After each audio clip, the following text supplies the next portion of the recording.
Welcome, Agri. Can we just check your video, please, and audio, Agri Aluso?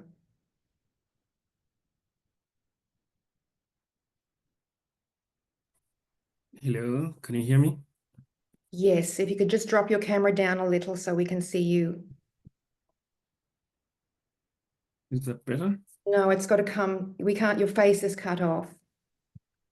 Ah, yes, Okay. lovely. That's Oh, perfect. Great, Agri, thank you. all right, you're welcome. So if everybody could go on mute and turn their videos off, we're going to begin.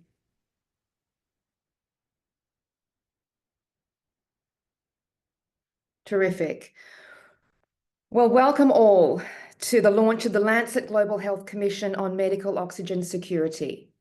I'm Leith Greenslade from the Every Breath Counts Coalition, and I'll be moderating the launch today.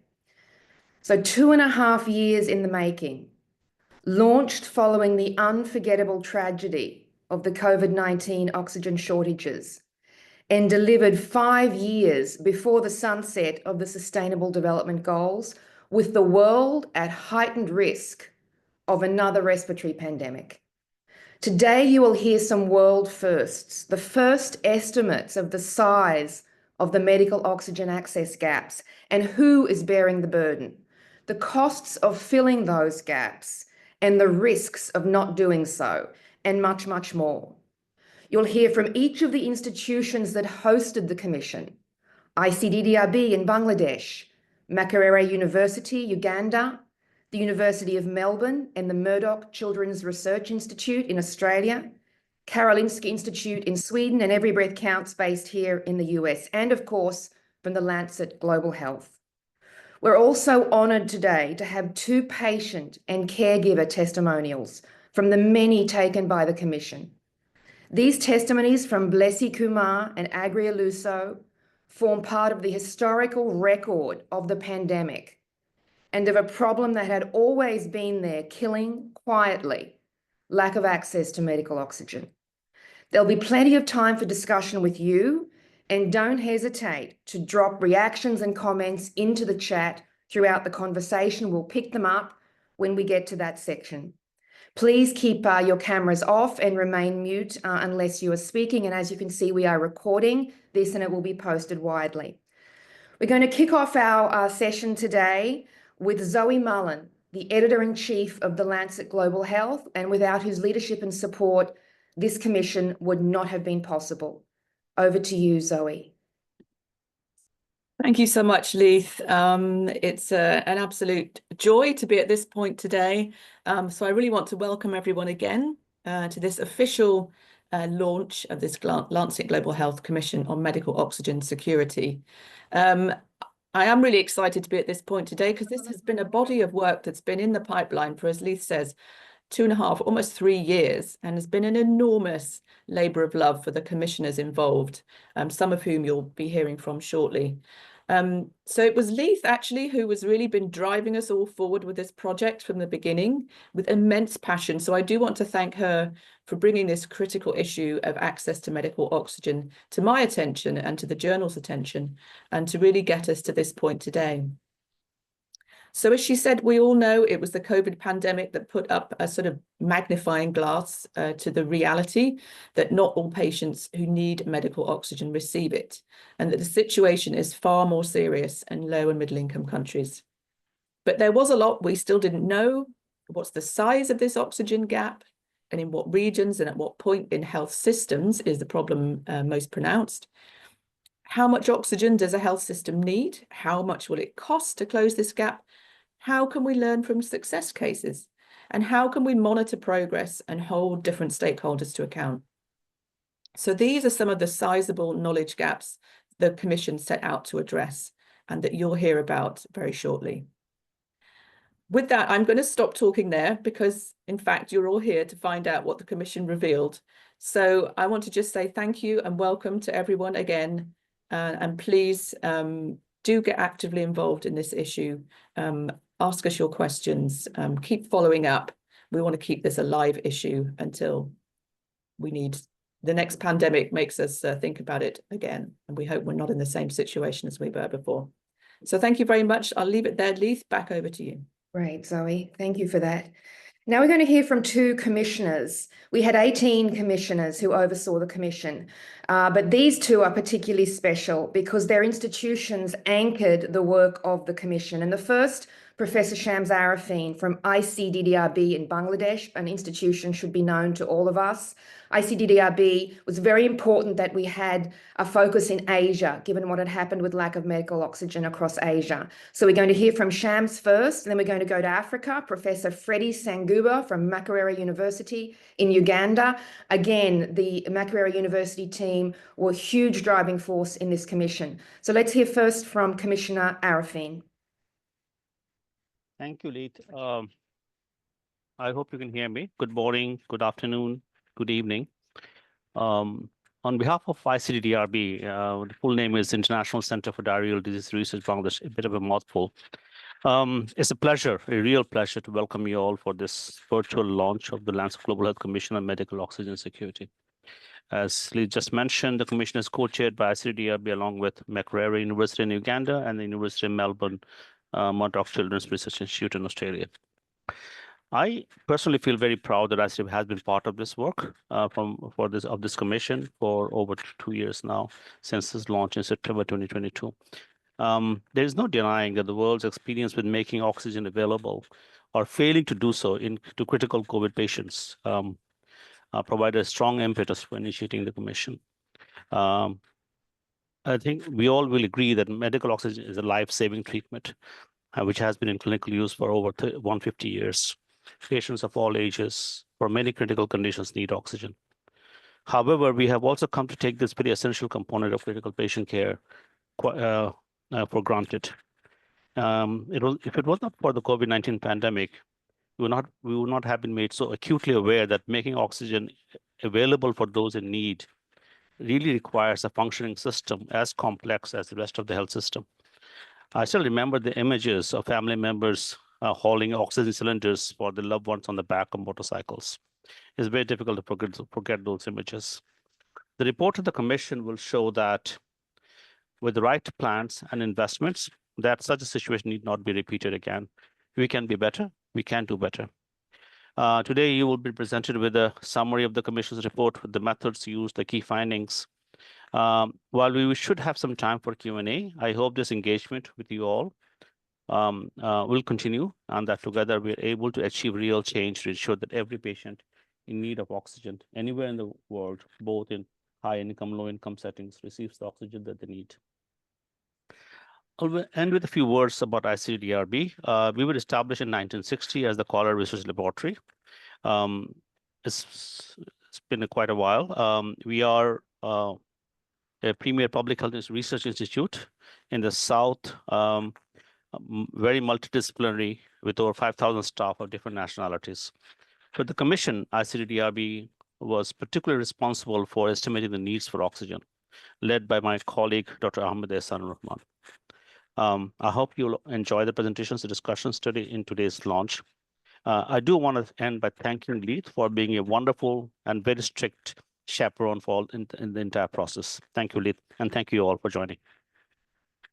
Thank you, Commissioner Arifin. Now over to Commissioner Freddie Sanguba from Makerere University, Uganda.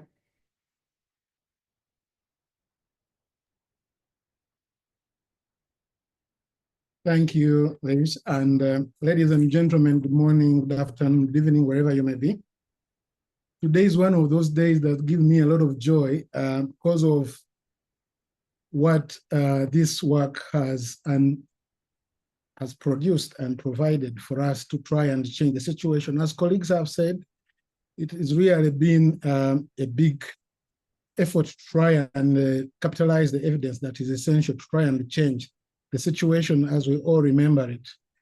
It also reminds me of that African saying that however long the night, the dawn will break. And I think today is one of those dawns that we are breaking, trying to capitalize or share evidence that is going to guide our countries, our systems, our policymakers, and I believe all of you here present to actually take purposeful and effective actions that can change the situation.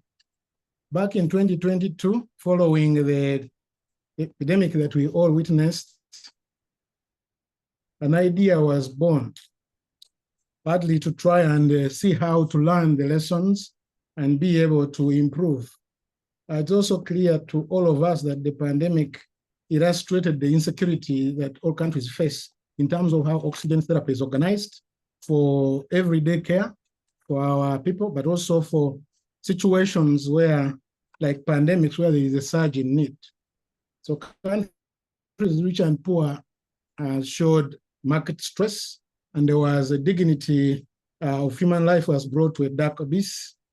Over 5 million people died, and I think it is this background, and of course, everyday use of oxygen that motivates this work.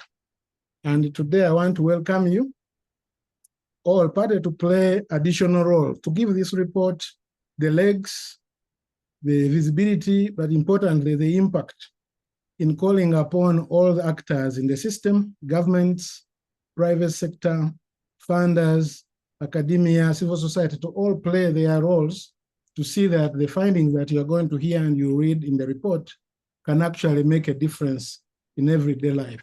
So with that, allow me, of course, to thank the key players. Colleagues have already shared with you. There's commissioners. Many of them are probably here, but have done a wonderful job. Advisors, the executive committee that has been stewarded by no other than Leith, who is our today's, who has done a wonderful job. And of course, the Lancet that has really stewarded the production of this work through the executive director, Zoe Malem. And I want in particular also to appreciate the co-secretariat at CDDRB, at the Murdoch Institute, at Karolinska, and also to thank our Ministry of Health here, particularly the National Oxygen Task Force that has headed up the Ugandan part to steer this work. And here in the university, I also wish to thank the university leadership that has provided us the time, space, and enablement. Allow me also to appreciate the support that we've received from the USAID funded program by FHI 360, EPIC World, but also from other funders, FCDO, that is the Collab Lab, the Murdoch Institute, the Karolinska Institute, the Uppsala University, the Clinton Foundation, and many others. I believe this work is a product of so many that we want to use this to appreciate. Thank you very much. Please enjoy, and please remember to give the report the impact that it requires to make a difference. I thank you. Over to you, Ruth. Thank you so much, Commissioner Senguba, and your comment, however long the night, the dawn will break. They're precious words for all of us in so many contexts. Thank you for that. Now we're going to hear from Blessy Kumar, one of the many patient and caregiver testimonies that we took over the course of 2.5 years. It was extremely important to commissioners that we elevated the voices of the individuals and their families who suffered immeasurably for lack of access to medical oxygen in the last 5 years. Many COVID patients, but many were not COVID patients. And today we're delighted that Blessy has agreed to share some of her story with you. These patient testimonies are videos, and we'll share the link in the chat so you can go and look at some of the other videos that the patients have agreed we could share with the world. So Blessy, thank you so much for sharing such a personal story, and over to you. Thank you so much, Lee. Really appreciate the opportunity to share. And this is the first time I'm actually publicly sharing about the pretty traumatic experience. So it was April 2021 when I got COVID. And at that time, I did not realize the gravity of the situation. It was only when my oxygen levels started going down and oxygen wasn't available anywhere.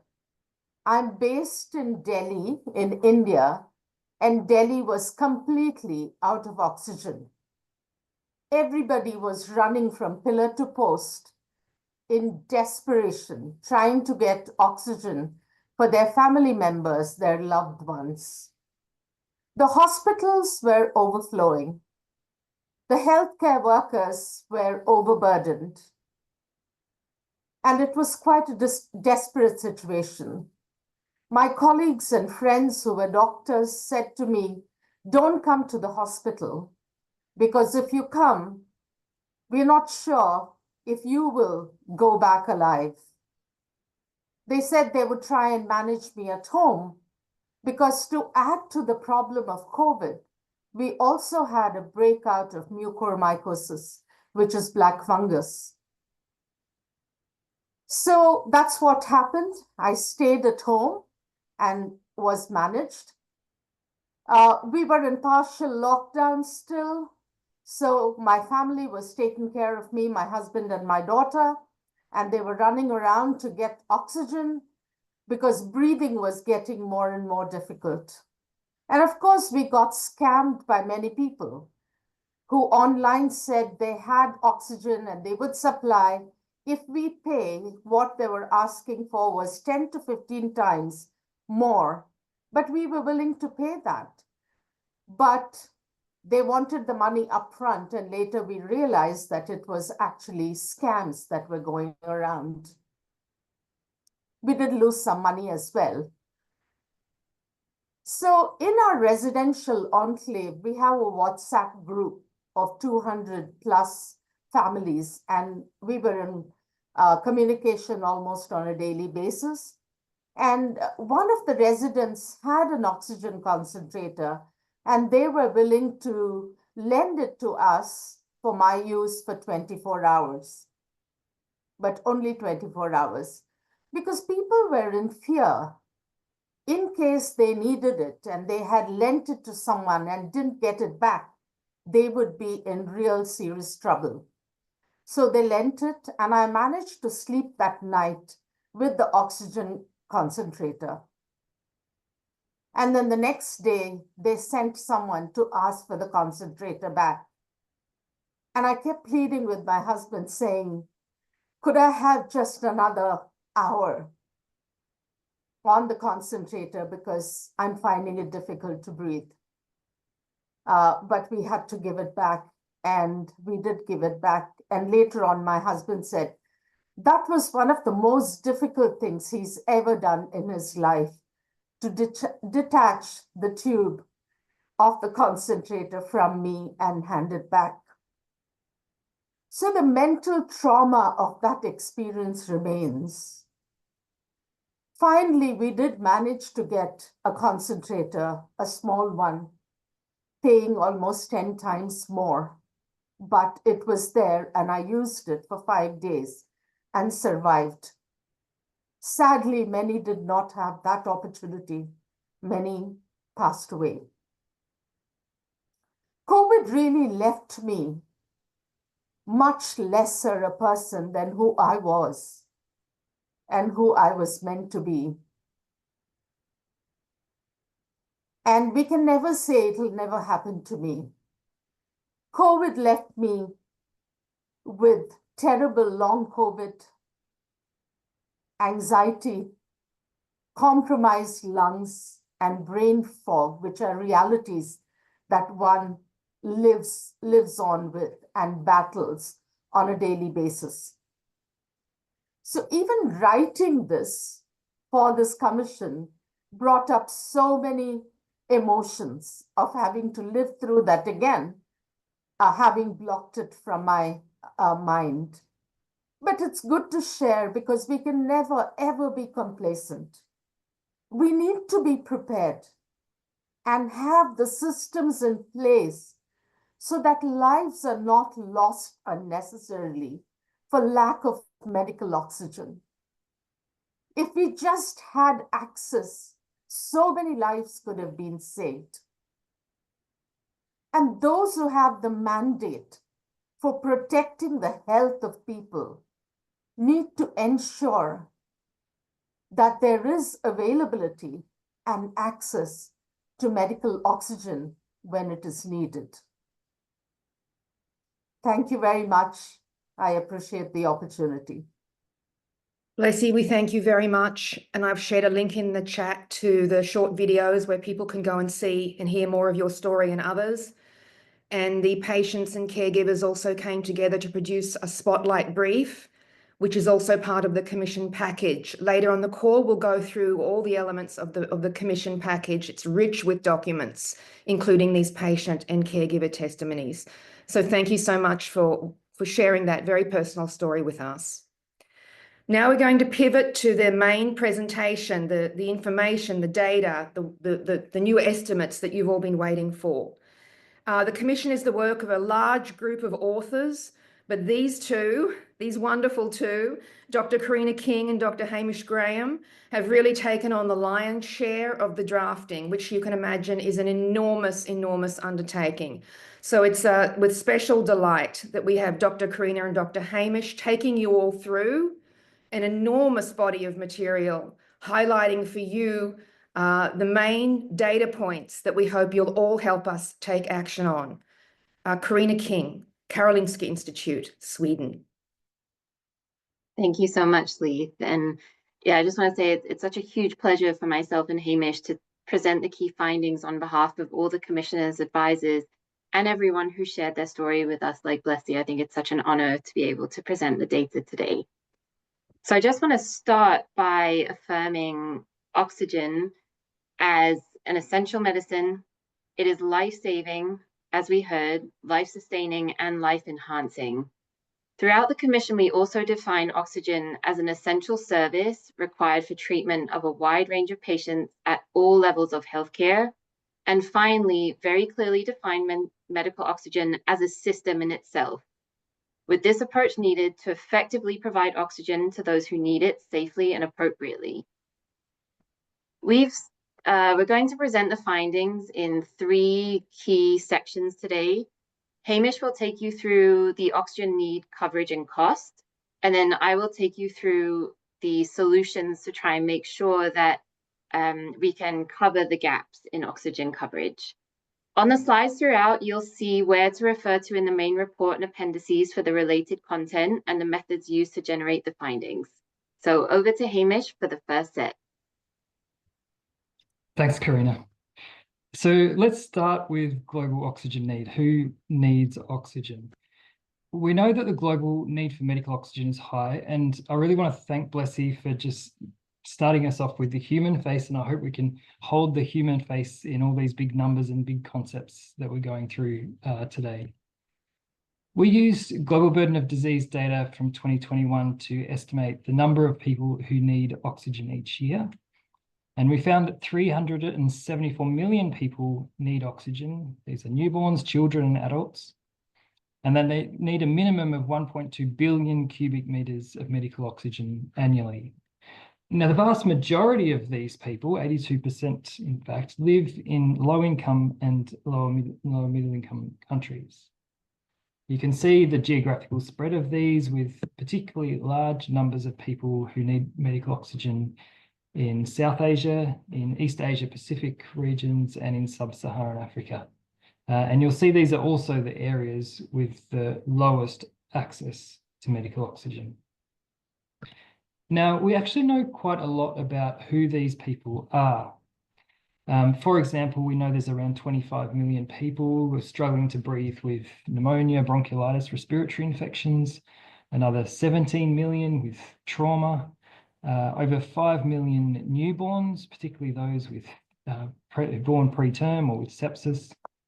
Now, on top of that, there's over 250 million people undergoing major surgery who require oxygen as part of safe surgery, and over 9 million who have chronic obstructive pulmonary disease requiring oxygen long-term.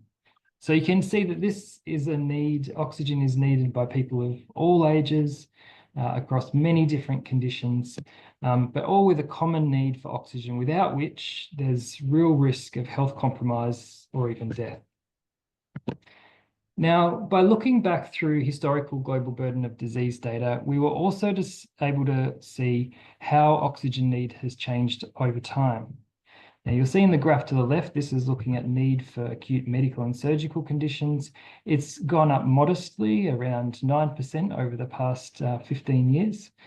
And this has primarily been driven by increase in surgical volume, because the good news is here, there has been would have been much higher increase if it weren't for successful communicable disease prevention, particularly around respiratory infection. I'm thinking of things like the pneumococcal vaccine rollout. I think this really highlights that as we're talking about oxygen access, we need to remember prevention as well, preventing the conditions that cause the need for oxygen in the first place. Now, this is probably even more important when we get to think to chronic respiratory disease. So on the right, you can see that need for oxygen, for long-term oxygen, has actually gone up quite a lot. And this is largely driven by the effects of smoking on an aging population. Again, smoking, a big public health issue, entirely preventable, almost entirely preventable need for oxygen in this population. And in the report, you'll see that there's a case study from Denmark and Sweden, particularly bringing out some of this importance for prevention. So what about during emergencies like the COVID-19 pandemic? Well, it's very clear that medical oxygen needs can rise exponentially during emergencies. In the context of a respiratory pandemic like COVID or SARS, we've seen a number of regional epidemics as well. Oxygen need is driven by sudden spikes in severe respiratory illness in adults, with patients often requiring more and longer oxygen support than with usual respiratory infections.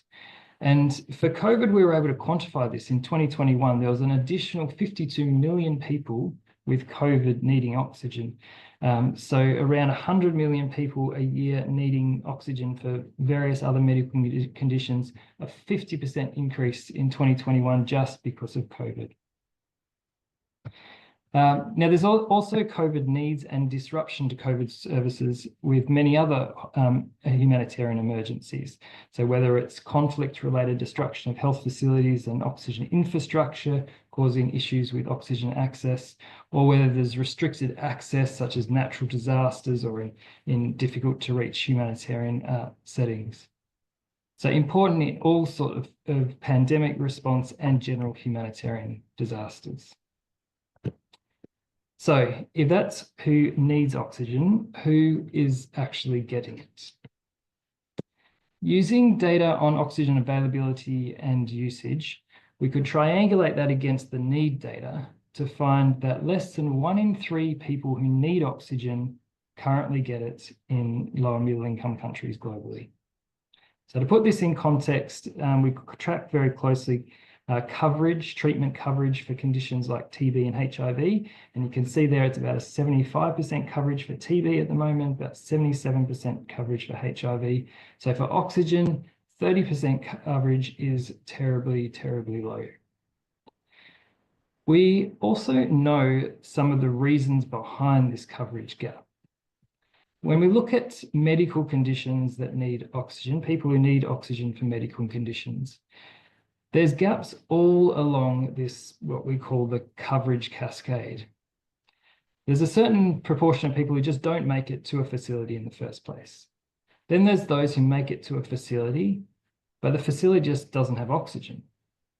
Then there's those who make it to a facility that has oxygen, but for whatever reason is not able to identify who needs it or get it to those who need it when they need it. And finally, there's a significant service quality gap. So these are people who might get oxygen, but it's interrupted, or they're not able to be monitored, or it's not provided safely or appropriately. So you can see each of these gaps adds up to a big oxygen coverage gap. And I want to, for this medical group, I really want to highlight that a lot of this gap is down at the clinical use end. Not just that the equipment's not available, but patients are not getting it when they need it, even when equipment is available. Now, this looks a bit different for the surgical population. For patients needing oxygen for surgery, the major challenge is lack of access to surgery in the first place. Operating theatres around the world have reasonably good access to medical oxygen and medical oxygen equipment. So it's not so much that there's a lack of equipment, but there's a lack of access to surgery in the first place. Now, For the acute medical oxygen coverage gap, there's clear geographical disparities. And you can see here less than 1 in 10 people in sub-Saharan Africa needing oxygen for pneumonia, for sepsis, for newborn illness will receive it. But you can see there's coverage gaps right across every single region. Important to notice here that this is just focused on people with medical oxygen needs, because we lack data on those who needed oxygen for surgery or for long-term disease. We couldn't go down into that sort of detail. Now, beyond the regional geographical inequities in oxygen access, there's within country and there's local inequities.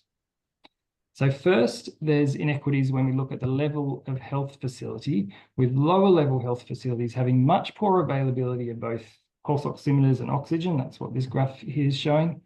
And this is important because the majority of severely ill patients get admitted to general hospitals, not to tertiary teaching hospitals, but to general hospitals. Secondly, even when you look within a facility, there's inequities between different departments. So this is showing pediatric wards, emergency departments, and operating theatres. But the key thing here is that general wards, again, where the majority of patients are admitted and cared for, access to oxygen is much poorer than in the more higher end critical care and operating theatre spaces.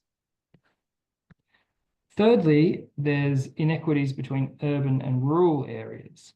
Now, our analysis suggested that rural facilities had 3 times lower availability of essential oxygen equipment compared to urban counterparts. And it was very similar when we looked at private and public facilities. So public and government facilities had 3 times lower availability of essential oxygen equipment than private facilities. Now, you can imagine that many of these inequities are compounding. Often it's small facilities, small government facilities in rural areas, general hospitals that have compounded and additive access issues. And I think this is really important because these inequities are often a blind spot for decision makers and policy makers. Most advisors and decision makers come from and look at urban tertiary hospital environments. So we're failing to see the situation in the majority general smaller facilities. Now, coverage is ultimately about patients, and we've received many patient and caregiver testimonies. And our analysis of patient perspectives and experiences with medical oxygen have revealed 2 really strong themes. Firstly, there's misconceptions about and fear and poor understanding about oxygen therapy. And secondly, that high out-of-pocket costs are a frequent barrier to access and really compromise quality of care. Now, the positive thing is, once patients receive oxygen, these fears and misconceptions are highly amenable to change. And in general, patient experience of oxygen is highly positive, with lots of accounts, as you heard from Blessy, of oxygen really being beneficial, experiences beneficial and life-saving. So we've talked about who needs oxygen. We've talked about the big oxygen coverage gaps. That leads us to how much it's going to cost to close these gaps and ensure equitable oxygen access to everyone. And I guess the big message up front here is there shouldn't be any question about whether investing in oxygen is important or good value for money. It certainly is, but really the conversation needs to be how much funding is needed and how can we best spend that money. So to get a little bit into the numbers, we looked at the costs of improving oxygen services. We looked at this as total cost of ownership, including personnel, infrastructure, maintenance, everything that's required to get oxygen to patients who need it. Now, we estimate that the additional investment needed to close the gap for medical oxygen is around 6.8 billion a year. So it's about 34 billion to 2030. And you can see that that's more in some areas, particularly more populous areas with bigger need and also big gaps. This figure represents the shortfall in all those costs I mentioned, capital and operational costs, under realistic operating conditions. And this is just looking at acute medical and surgical oxygen needs. You'll see in the graph to the right that the biggest bulk of this cost is to cover the gap in acute medical needs and much lesser for surgical needs. And this is largely because surgical needs require much lower amounts of oxygen for a much shorter amount of time. So when it comes to cost, it's the investment in general oxygen services for general medical wards treating general medical conditions.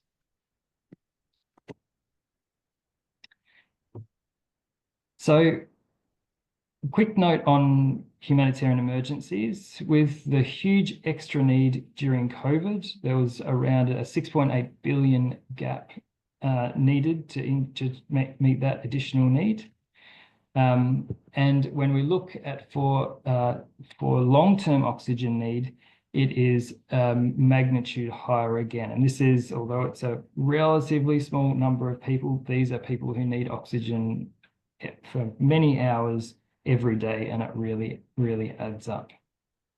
So just to come back from in terms of cost to that reminder at the start, prevention, the investment in oxygen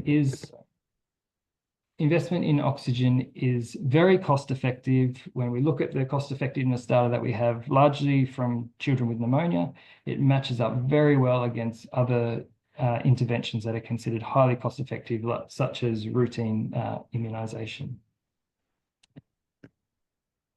So that is a very quick run through of who needs oxygen, the current large oxygen coverage gap and inequities, and the cost of filling the gap. Now I'm going to turn back to Karina to highlight some of the positives, the solutions that will help us achieve equitable access to oxygen for all. Amazing. Thank you so much, Hamish.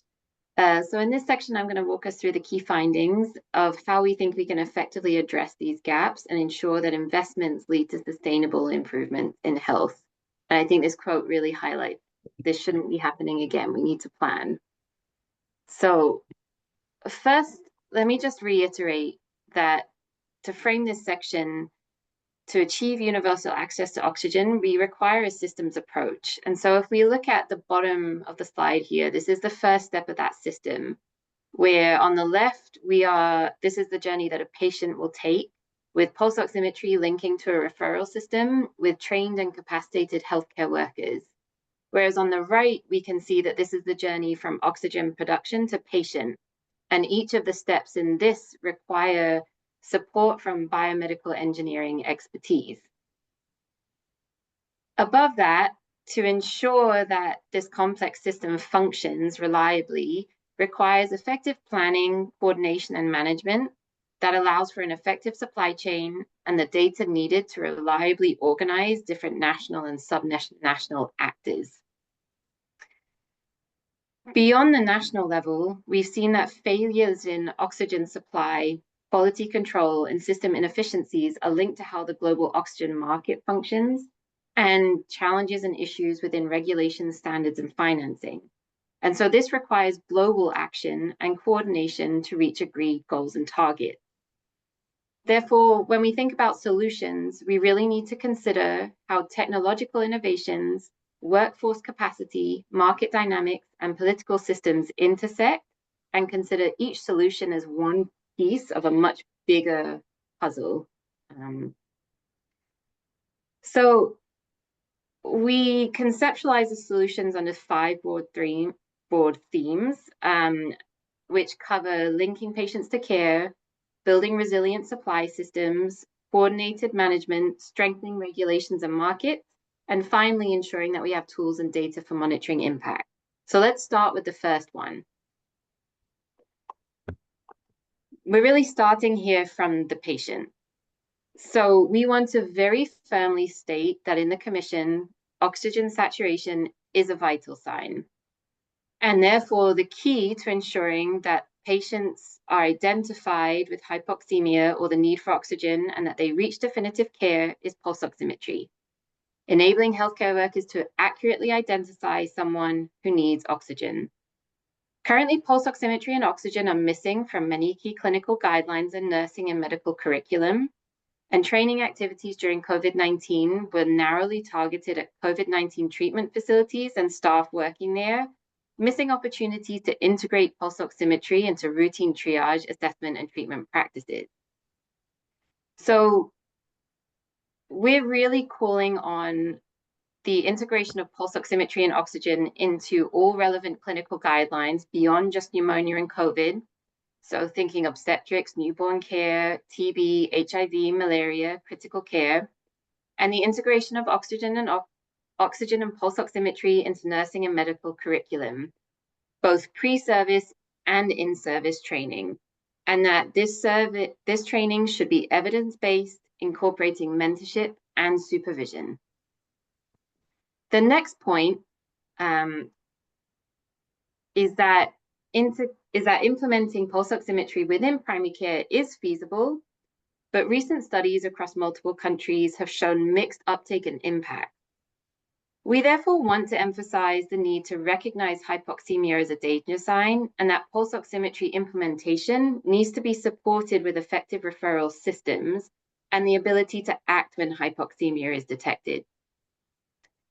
We also posit in the Commission that pulse oximetry is key to maximizing the cost efficiency of oxygen systems more broadly.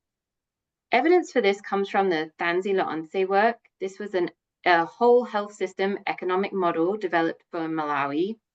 And in this commission, they modeled the impact of scaling up different oxygen and pulse oximetry scenarios.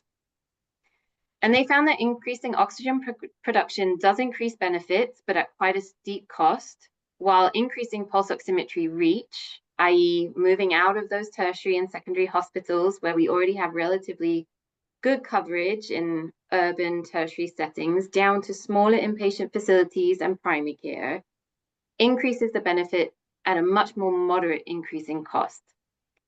So the full benefits of oxygen investments will only be realized when pulse oximetry is extended and effectively implemented within primary care. However, it is important to refocus on the patient here. And when considering patient perceptions of oxygen and pulse oximetry, whilst we found that this was overwhelmingly positive, high user fees and low trust in services remain a barrier to timely care seeking and acceptance of therapy in some contexts. So high quality, affordable services which improve patient outcomes are key to shifting this negative perception. The second set of solutions revolves around building resilient oxygen supply systems from production to delivery.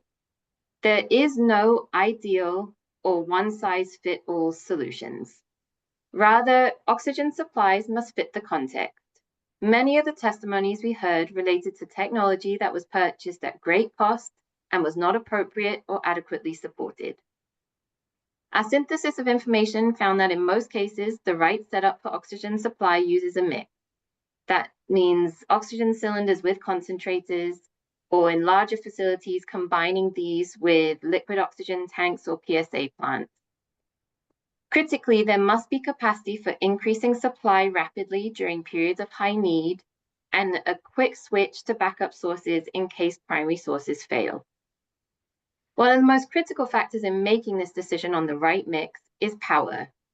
While power is critical for many aspects of healthcare, it is especially relevant for oxygen as it is often produced on-site within health facilities with a high power demand, in particular for on-site PSA plants. We heard so many times that the power needed to run a PSA plant within a facility infrastructure exceeded the total power of the rest of the facility and even exceeded the whole facility's operating budget. On the other side of this, failures in power interrupt oxygen supply, damage equipment, and ultimately increase the cost of the oxygen system.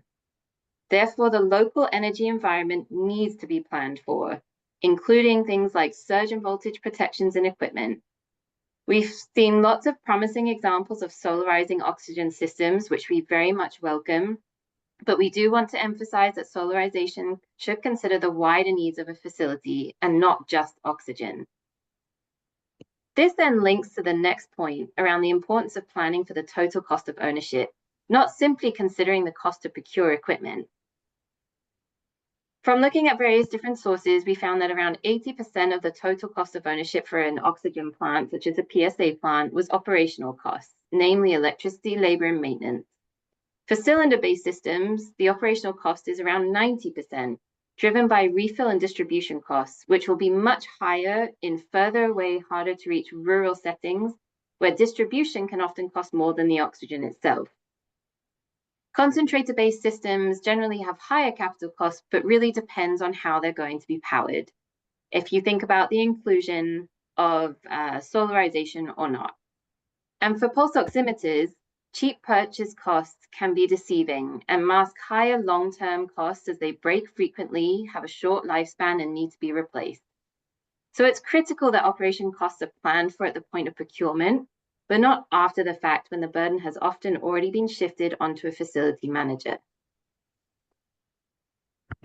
The final point around building resilient oxygen systems is the biomedical engineering workforce and the tools they need to install, operate, and maintain equipment. The limited biomedical engineering workforce capacity, especially in rural and small facilities, increases the risk that oxygen investments will become, or already are, equipment graveyards. A challenge in this has been that this cadre is not routinely tracked in health workforce statistics. And so we therefore propose a new target, that there should be a minimum of 0.4 biomedical engineers per 1,000 population by 2030. That approximates to about 1 biomed for every 100 hospital beds, and that this should be routinely tracked and reported within the Global Health Workforce database. Biomedical engineers are also a fantastic source of innovation. Table 4 in the report lists 20 innovations that we wanted to highlight as examples of how biomeds can drive innovation within the system. However, many solutions that stood out in the Commission were locally innovated and delivered and have produced promising data in terms of cost savings for health systems. But often funding goes to international non-governmental organizations rather than having systems in place and programs to support local medical oxygen innovators. So investments in local oxygen businesses using a mix of financing mechanisms could provide sustainable solutions to supply chain issues. The next set of solutions revolves around the coordination of national oxygen systems. At the center of this is a national oxygen plan. The 2023 WHO Oxygen Resolution that was adopted at the World Health Assembly urged all governments to deliver costed national plans to increase access to quality assured, affordable medical oxygen.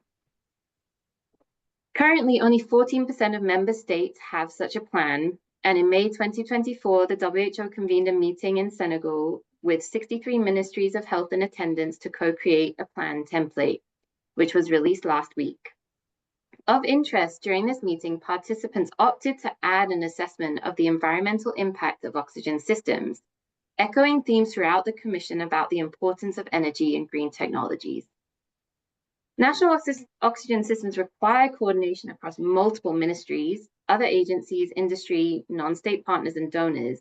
And this can be further complicated in countries with multiple levels of government and where private or non-profit sectors are major providers of healthcare. We highlight several examples of these in the Commission country case studies. And we want to highlight one of these in particular around the role of centralized but networked medical oxygen decision-making.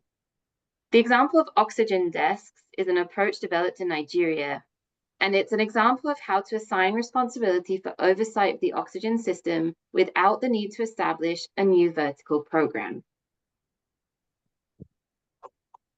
The next point around coordinated management is that it depends on government leadership. Like with all other health and essential services, national governments are ultimately responsible for ensuring oxygen access for its population.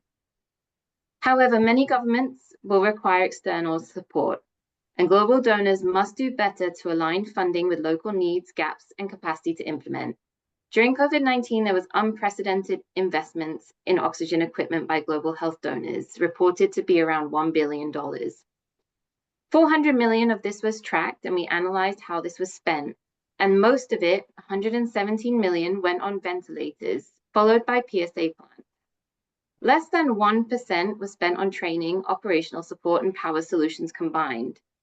Sadly, we heard so many reports of many of those ventilators never being taken out of the boxes, PSA plants that couldn't be installed or were broken within months or discontinued because of running costs and the lack of biomedical engineering capacity to maintain and repair.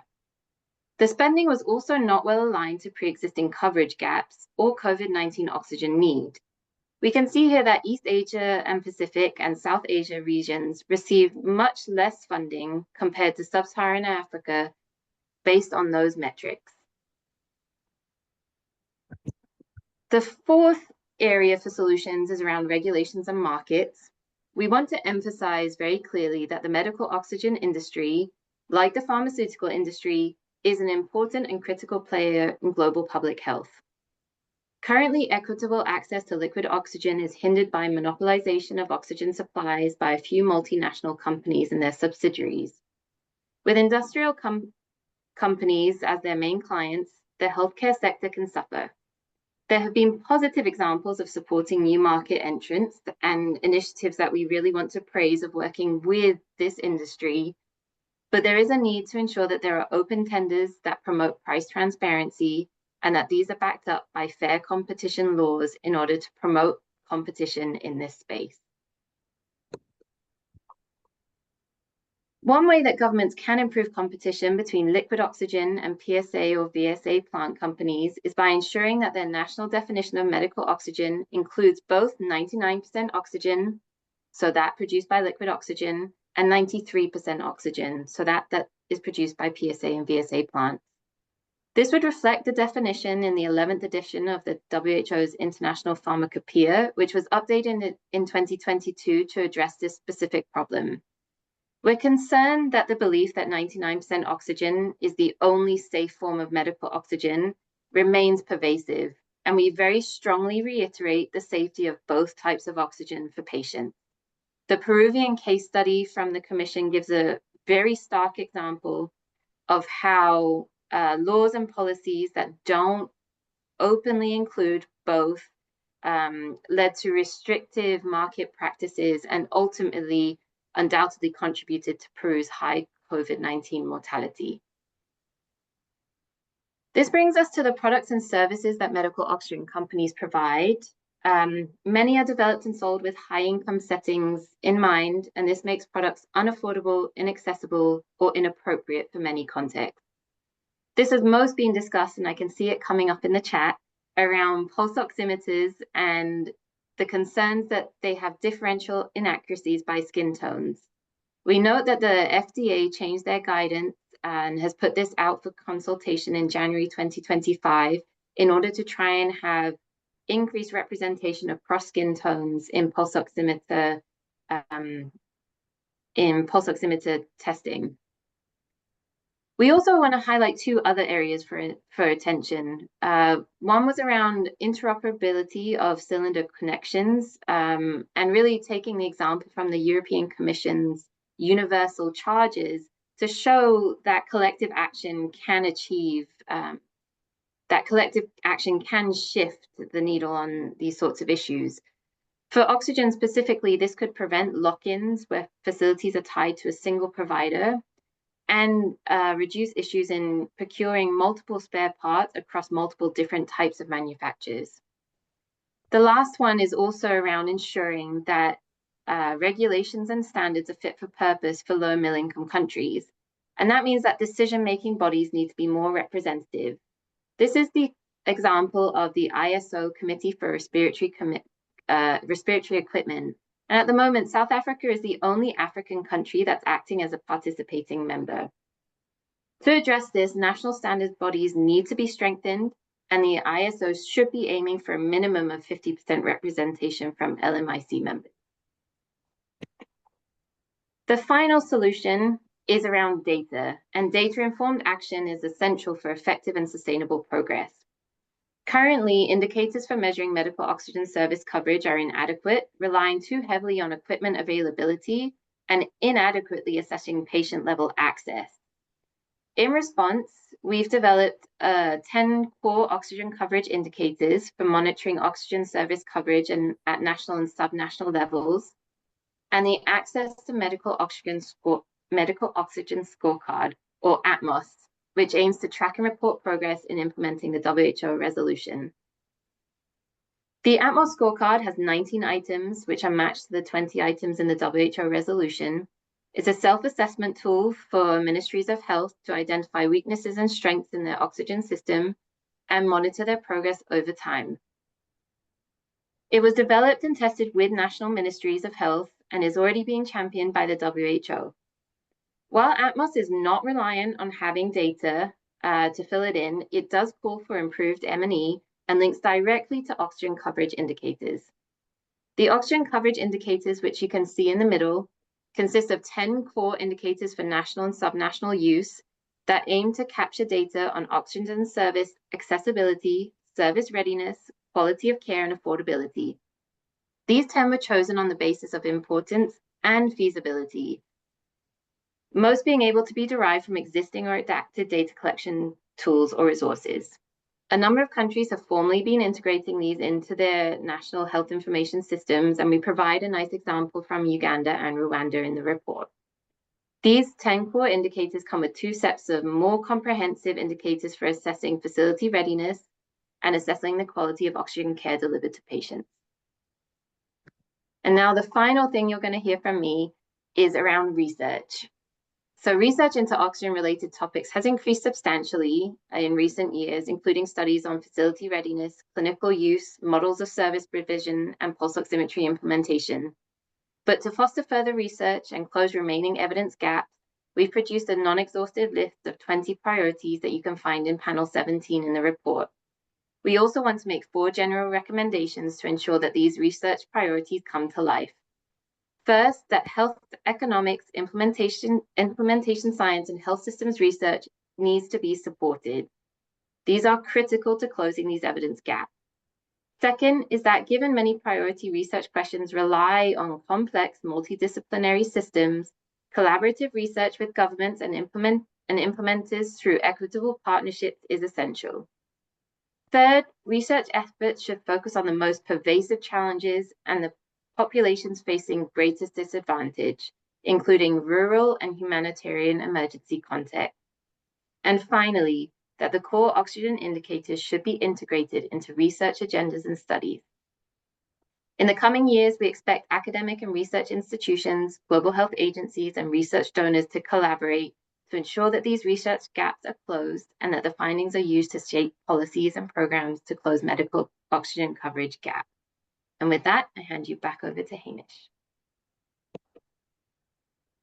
Thanks, Karina. What a fly through all the key findings. But of course, none of this means anything without action. And I think this quote says it really well. We need global solidarity with each of us playing our role to ensure that every person who needs oxygen will receive it, no matter where they are or who they are. In the Commission, we make 52 recommendations for governments, oxygen industry, global health actors, advocacy groups, academics, and professional bodies for each of us to work through towards by 2030. So there's something here for everyone. Now, I won't go through all of these in detail now, but you can turn to panel 18 in the report and look at the recommendations that are most relevant for you. But just briefly, for governments who are really the custodians of health, including national oxygen systems, we have 12 recommendations. And these are based around having a national oxygen plan and addressing oxygen system financing, coordination, healthcare worker capacity and training, and governance and oversight of the medical oxygen industry. For civil society and patient groups who we should ultimately be accountable for, we have 5 recommendations. And these recommendations aim to increase civil society engagement and mobilisation around oxygen and to help hold governments, donors, industry and global health agencies accountable. For global health donors who provide essential support for many priority health concerns, we have 11 recommendations. These not only encourage increased and sustained funding, but also recommendation to work through the Global Oxygen Alliance and national oxygen plans to maximize effectiveness, address the real priority gaps, and to ensure that investments actually achieve patient impact. For global health agencies, we have 8 recommendations, and these also have similar themes on applying best practices in procurement, but also ensuring that recommendations are aligned with government needs and supporting the high quality data made openly accessible so that when we come back in a few years, we can really know exactly where we are in terms of getting towards equitable access to oxygen. For industry, we recognise industry's critical partners in global health, and we have 7 recommendations. These include committing to greater price transparency, supporting biomedical workforce needs, and making products that better meet the needs of patients in LMICs. For academic and research partners who've been so critical in getting together a lot of the data that were presented throughout this report, we have 5 recommendations. And these speak directly to the research gaps identified, but also the role in training the health workforce and the need to include oxygen and pulse oximetry in curricula for clinicians as well as biomedical engineers. So this was a real whirlwind tour, and I want to finish off with a hopeful challenge. Improving oxygen services and achieving universal access to oxygen is possible and will play a critical role in saving patient lives, in preparing us for future pandemics, and in making our world healthier and happier. And I just want to bring us back to Bless's beautiful opening. This is what it's all about. It's about patients, saving patient lives, and preventing illness in the future. But thank you so much. I'll hand back over to Leith. Thank you so much, Hamish and Karina. That slide deck will be available to you all. We put the links into the chat. Before we move to address some of these really good questions, I want to bring on Agri Aluso, the second of our 2 patients. I'd ask Hamish and Karina to turn their videos off, please. Agri is a caregiver, one of so many hundreds of millions of family members who tried desperately to keep a loved one alive. This is a COVID story where lack of oxygen was the reason that the family, just despite climbing mountains, they did not succeed. So we've asked Agri to share his story to bookend Blessie's. These are only 2 of many more stories, and we all have our own memories of that tragic period. And very important that we all keep these stories front and center. This is the whole purpose of this commission. Agri, thank you so much for sharing, and over to you. Thank you so much, Liv, and our fellow commissioners, ladies and gentlemen. Good evening, good morning, depending on where you are. I'll share my story. My name is Agri Aluso, and I happen to work in health advocacy long before COVID happened, and it struck home just after we had come from a very, very engaging festivities. It was just in the beginning of 2021. We had just concluded the Christmas and end year festivities with my father and family members, as always, really soaking in endless wisdoms. And he was in high spirits, despite his chronic conditions, including a renal failure, which he had just adjusted to living with. He was receiving regular care, through dialysis from the nearby government health facility, some 60 kilometers away from his home. However, as the pandemic, raged on, the health workers around the world, and particularly in Kenya, started bearing the brunt of this scourge. And particularly in Kenya, due to the lack of personal protective equipment and inadequate compensations, the government health workers, or the health workers working in government facilities in Kenya, particularly including the place where my father was getting his dialysis from, down their tools and went on strike. That, really created a big challenge for my dad. So we had to look for alternative place for care for him, and we had to look for nearby health facility, which was not so nearby. It was double the distance, over 100 kilometers away.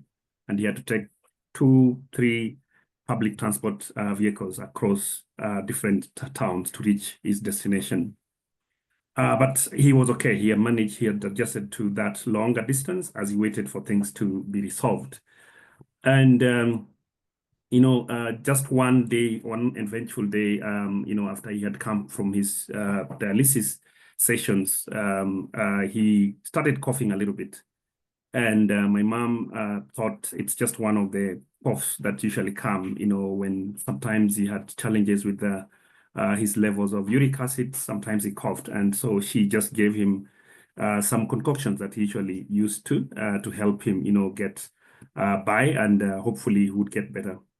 Unfortunately, he did not get better. So on the second day, the cough became a little bit persistent, and he was becoming a little weak.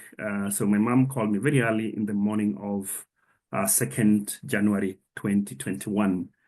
And I dashed. My home is just about a kilometer from theirs. I had not gone back to the city where I work.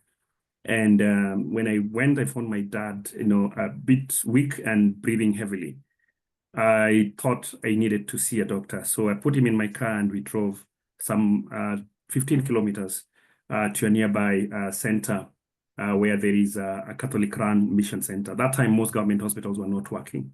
So I found a big number of people also waiting for care. So the doctor who saw me, or the clinician, not exactly a doctor, who saw me and looked at Dad, recommended a few tests. And he did some malaria tests, as is typical. He did some tests for possible bacterial infections. The malaria turned positive. That's expected for people who live in this region, but it didn't explain why he was, feeling weak generally and, wheezing, heavy breathing. That could not explain from the test. And my dad was getting weaker.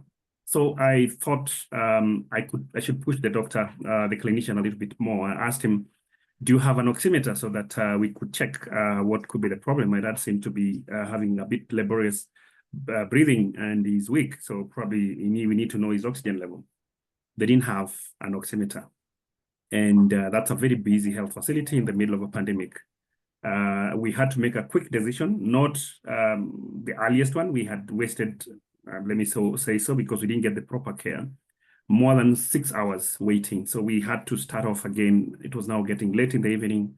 We drove about another 100 kilometers to the hospital where I used to get his dialysis. When we reached there, fortunately, they had the oximeter, and they tested his oxygen concentration level, and it was very, very low. I remember it was below 60. And they began looking for a cylinder, the oxygen therapy, to put him on, which was not easy. It took about an hour, if I recall, because at that time, it was a time when the Delta wave was really sweeping across the country.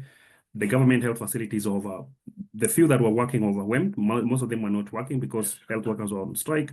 So this particular facility had so many people.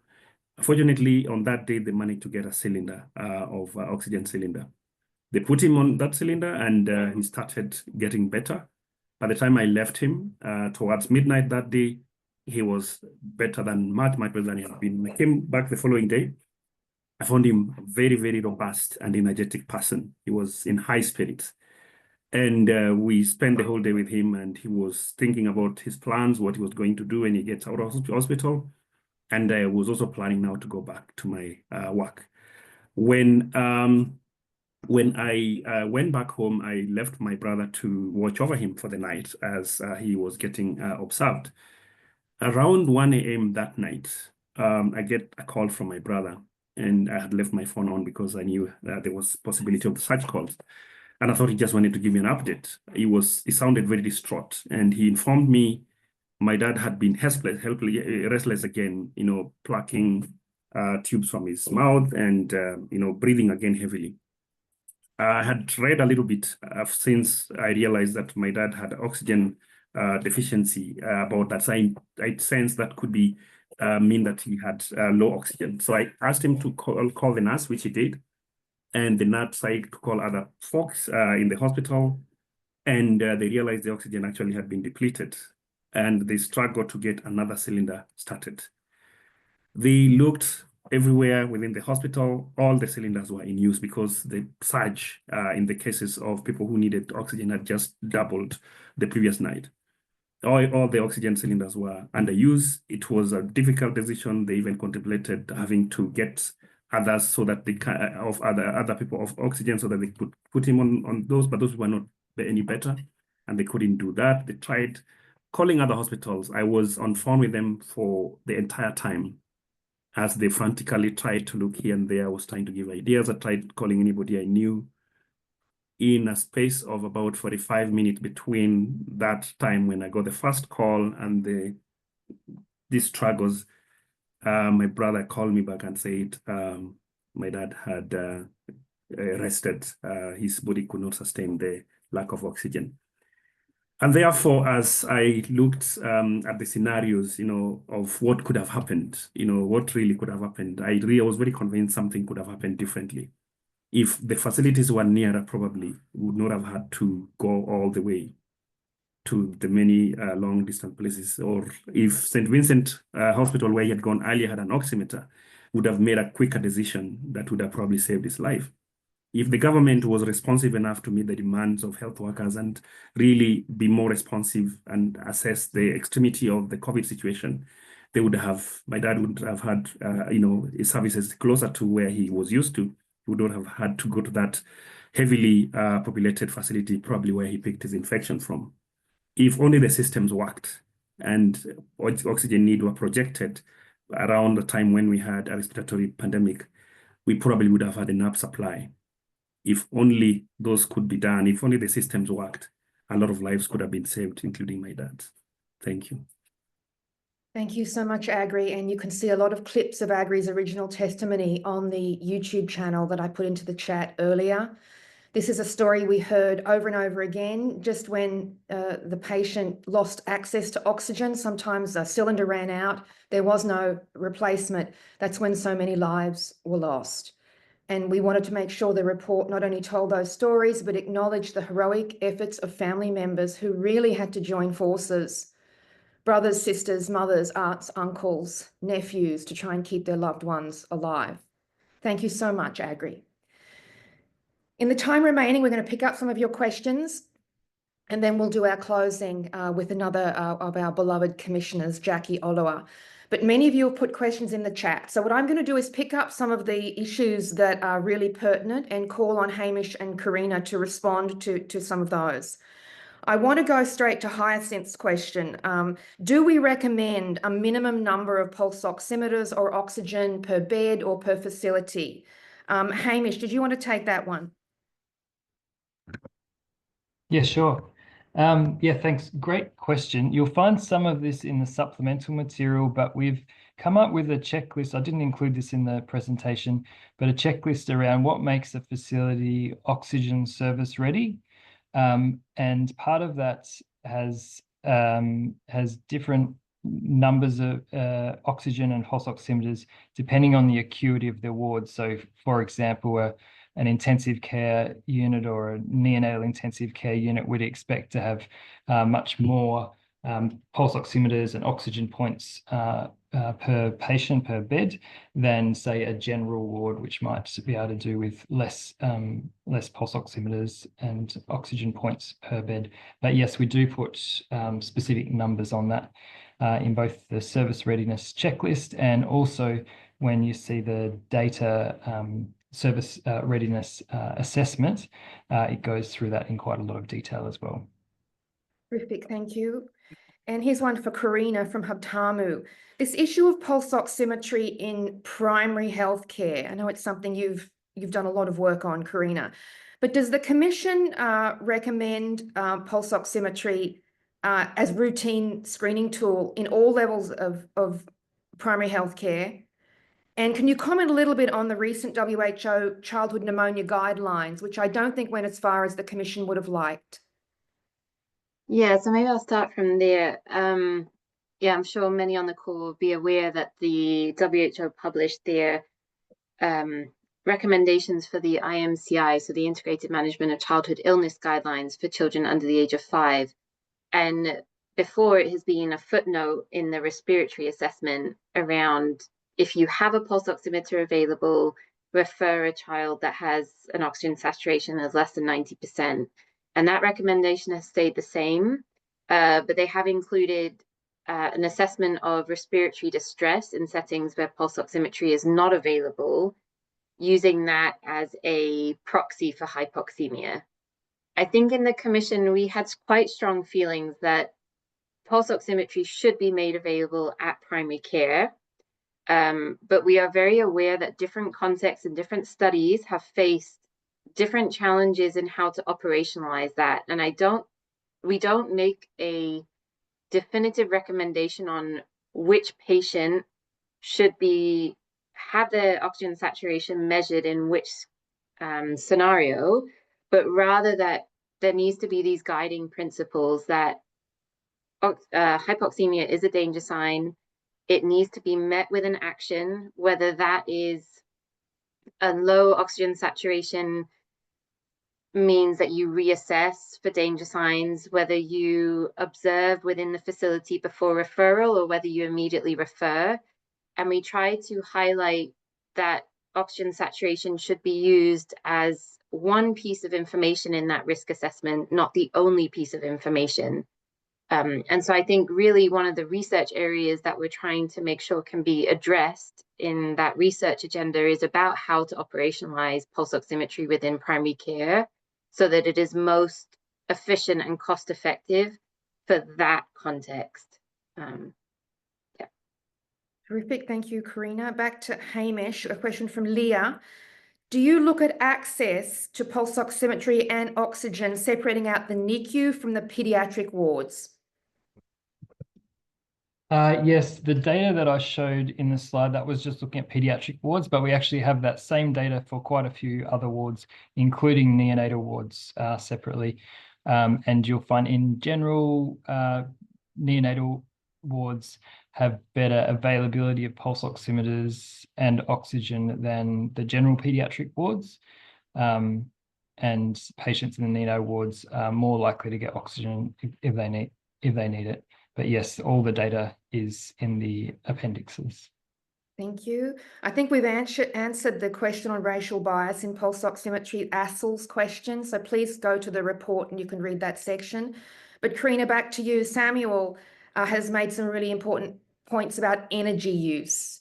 Can you talk a little bit about how the Commission approaches the very high energy costs of a lot of the oxygen equipment, particularly the big plants?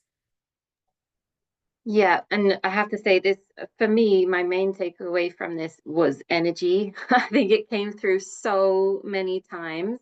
And I thought it was really interesting that when we went to that meeting in Senegal that WHO convened, that energy was also really dominant in how ministries were thinking about their oxygen system.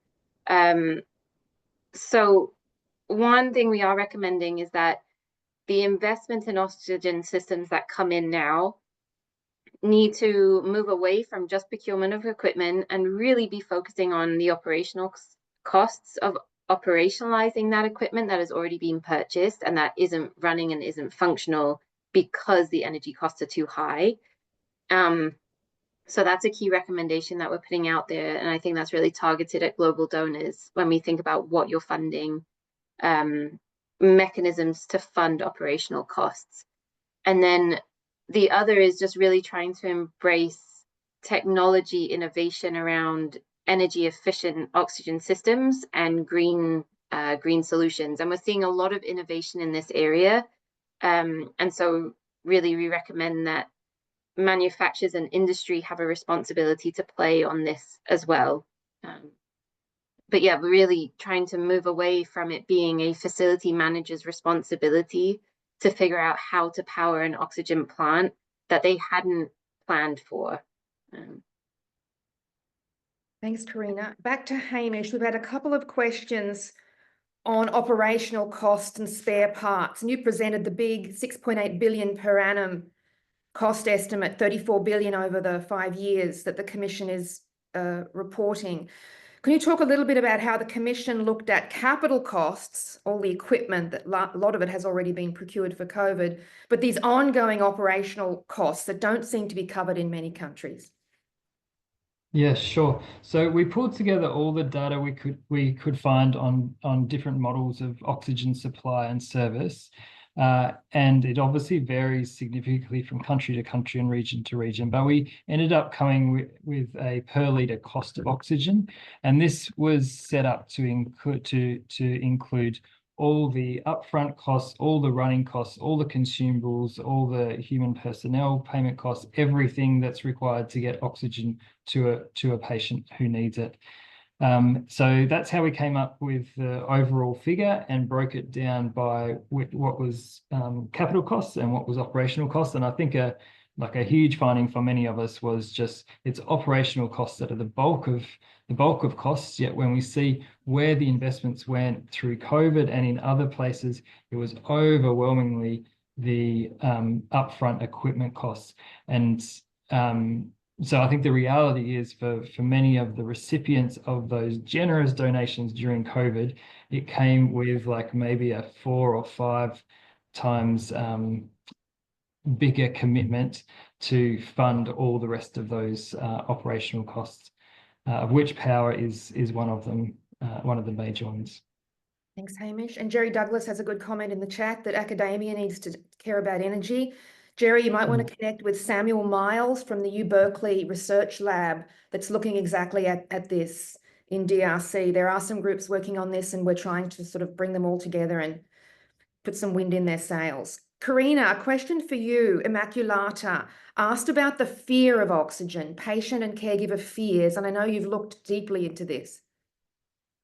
Yeah, and I think this is one where we've seen these reports, and I think a lot of people that work clinically have experienced this firsthand. And in settings where oxygen isn't an issue, it can be a little surprising sometimes to hear that people are afraid of oxygen. And definitely this narrative that communities, people who need oxygen when oxygen is not widely available, those that receive it are often the sickest. And because they're the sickest, they're often the ones that end up not surviving. And so the link between death and oxygen gets formed in a community, and it's a very rational fear. And so we've heard quotes from caregivers that they feel like oxygen is used to accelerate deaths in their children. And so I think we've seen that this is a problem, but that it is very modifiable, that fear of oxygen is directly linked to the quality of care that's being provided. And so in order to change the community narratives, the first thing that we can do is really improve access to quality oxygen services so that those people that receive oxygen receive it earlier and therefore survive and get the benefits instead of arriving too late for it to work because they're holding back from attending the facilities. And a huge part of that is cost. So if it's going to if it's going to send you into catastrophic health expenditure, you can delay going and then you get there too late, and then it becomes a really vicious cycle. So I think the message we want to put forward about this is that community fear is completely rational and it's justified, but it's also modifiable through high quality of care. And that's what we should be aiming for. Thanks, Karina. So I think we've picked up most of those questions, but if you have any other question that you need answered, you are always welcome to email me directly and I will either answer it or send you to one of our brilliant experts. So that's my email if you need any further questions, but we thank you for those. You really picked out some of the huge issues that the Commission took on. So just a couple of housekeeping comments from me, and then I'm going to hand over to Commissioner Oliver to close. You've heard a lot of information today on the call, and there's a huge body of material and supporting material that have come out with this commission. So in addition to the commission report itself, which is a 20,000 word report with appendices, there are several comments. These are shorter papers that are written by many people on this call, actually, key stakeholders, to shine a light onto an area of the commission that we felt we couldn't quite do justice to. So do read the comments. And we thank our comment authors for coming together and putting those together. We also have a media statement that's gone out today. The New York Times has already covered this launch, and we're expecting more media coverage as the weeks unfold. There's a policy brief available in 6 languages. So if you don't have time to read the report, go to the policy brief. It summarizes the major findings. We have what we call spotlight briefs, which pull out some of the new, really exciting content. The ATMOS scorecard, the Access to Medical Oxygen scorecard, which any government can use to measure its progress to closing oxygen access gaps. We have a patient and caregiver testimonies brief, and we recommend you sit down and just read some of the stories that people went through. We have the 10 oxygen coverage indicators, which we're inviting hospitals and governments to use, and the 20 oxygen priority areas for innovation. That's a really exciting brief, that one. So you can see where the most exciting breakthroughs are going to come from, and we're going to try and crowd in investment into those new areas in the weeks and months ahead. So all of that material is available on the Every Breath Counts website here, and it will continually be updated as new things become available. So please do go there and explore and spend some time. All of the documents are downloadable. They'll be out on social media as well, beginning today on X and LinkedIn, and we encourage you to reshare what we post or put your own post together with some of the data that you find most compelling. This was truly a very large family that put together this commission, and we will call on all of you to help us now turn our words into action.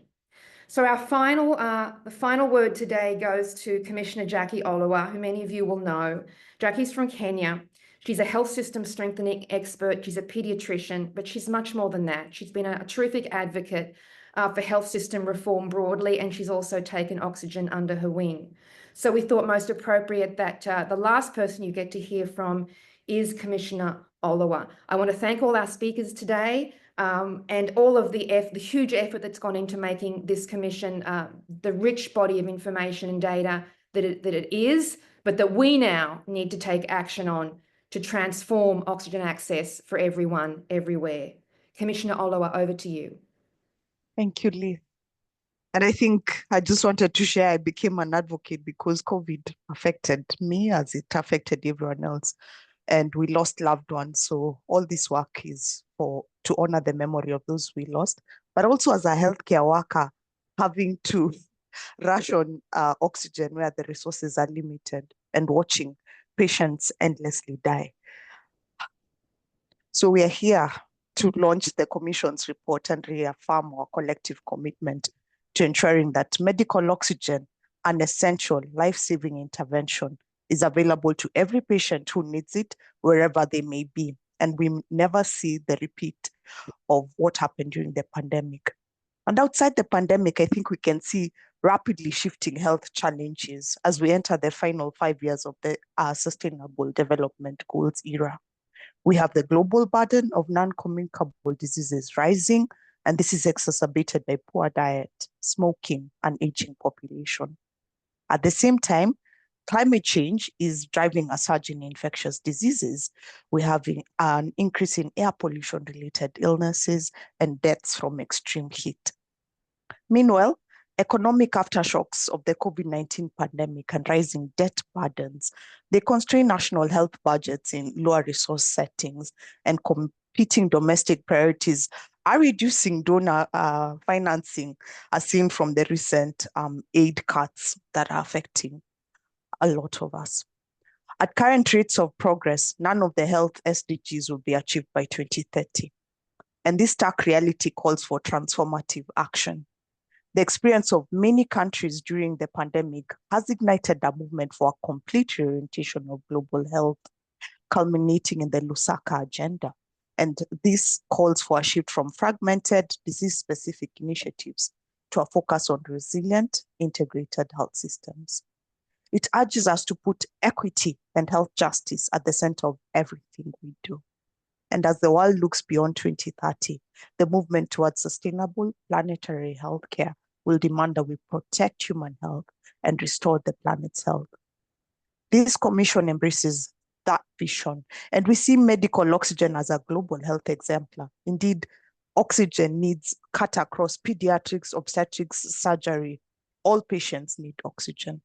By ensuring oxygen investments are centered around national plans, strengthening systems, we can integrate oxygen into all levels of care, benefiting all patients everywhere.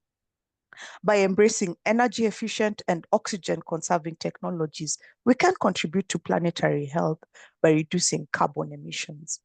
By investing in local innovators to maintain and repair oxygen equipment, we can prevent discarded medical devices waste, like Karina talked about. We just have graveyards of equipment and locked up ICUs that can't be used.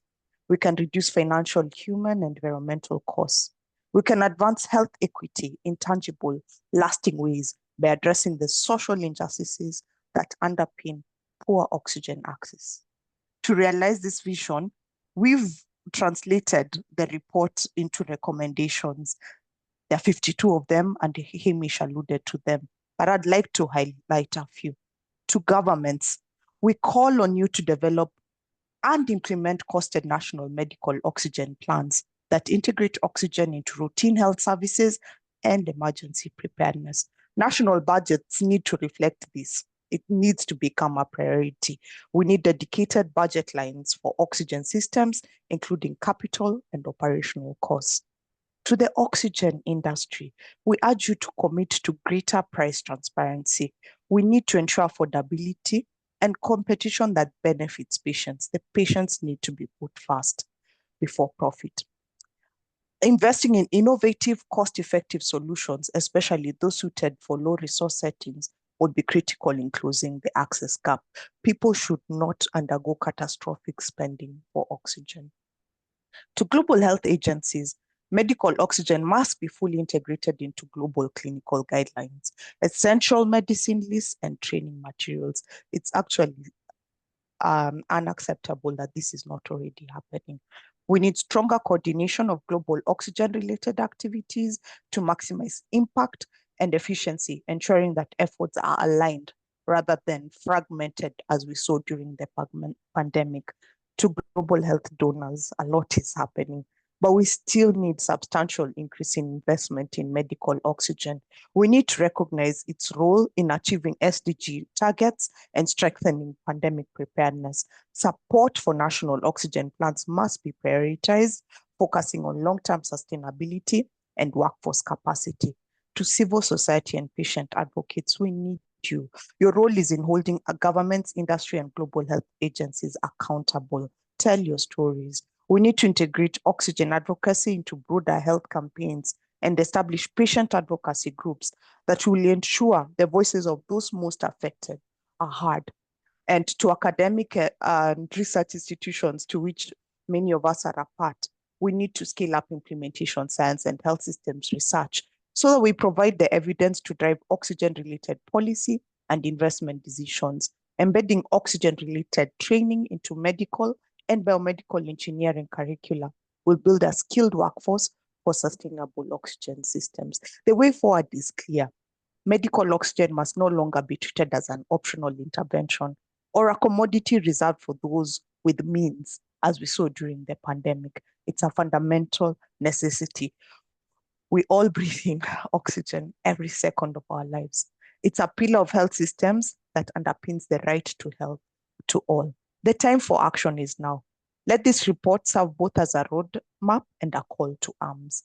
Through decisive action and unwavering commitment, we can ensure that every breath counts for every patient everywhere.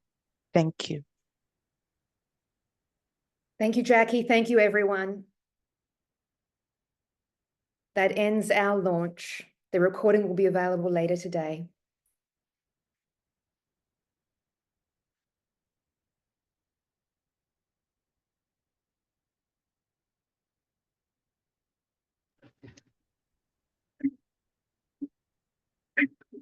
Thank you, Liz. Thank you, team. Thanks, Phoebe. Good to see you. Thank you, everyone, for this excellent chat. It was very, very robust discussion. Thank you for all of that. Thank you and congratulations. Thanks, Noha. Good to hear your voice. Thanks, everyone. Thank you. Thanks, everyone. This was great. Thank you, everyone. Thanks, everyone. Thank you, everyone. Bye. Thanks, Dorcas. See you later.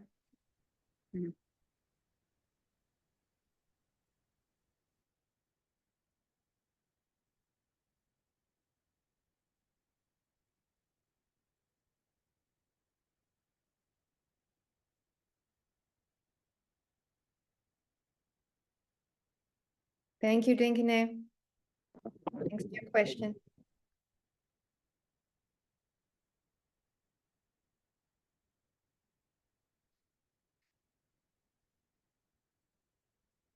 Thanks, Joseph. Rediot, Mariah, Valerian, Harry, Lucio.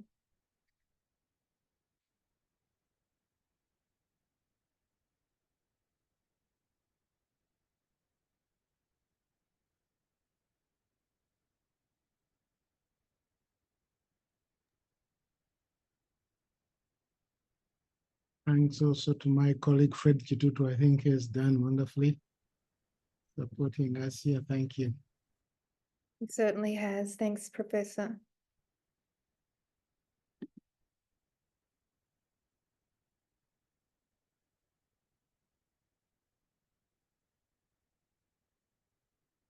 All right, I think we're done with all of the notes, so I'm going to close out the call. Thanks, everyone. Bye-bye.